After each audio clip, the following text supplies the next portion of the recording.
Alden Nature Update. Hindi lang nag-host si Alden just sa parangal ng sining 2024, kundi kumanta rin kasama mga singer. Grabe yun. Siyempre proud din si Tita Jane o Jacqueline Jose kay Alden. To present the honor and distinction to Ms. Jacqueline Jose is MNCP Chairman and CEO Chair Jose Javier Reyes, and to receive the award, may we call on Ms. Jacqueline Jose's daughter, Ms. Andy Eigenman, and Mr. Felmar Alipaya. Yan na. Nakanta na sila. Kasama si Alden. Yung mga performance singer.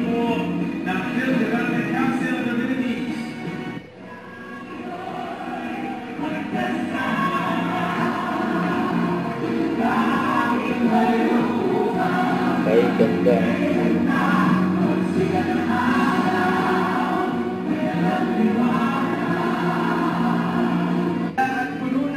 Solid pa nga mag-host ni Alden eh.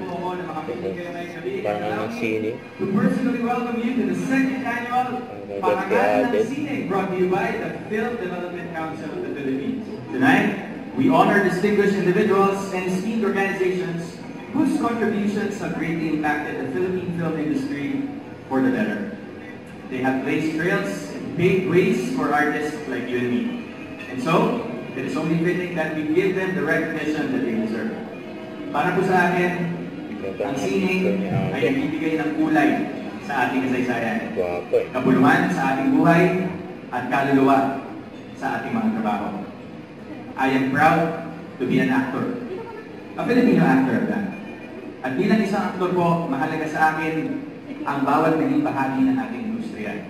Mula sa paglikha ng isang manunulat, pagkumpas ng direktor, pag-arte ng isang artista, hanggang sa pagpapanatili ng pelikula para tumagal sa ating kamalayan. All of our collective efforts make up the very existence of our beloved movie industry. Kaya maraming salamat po sa inyong lahat, mga kapwa ko alagad ng sining. Palakpakan po natin ang isa't isa. Huwag kalimutan mag-subscribe, click ang notification bell para mga update. Ito po ang Nature Reaction Vlog. Bye guys, thank you for watching.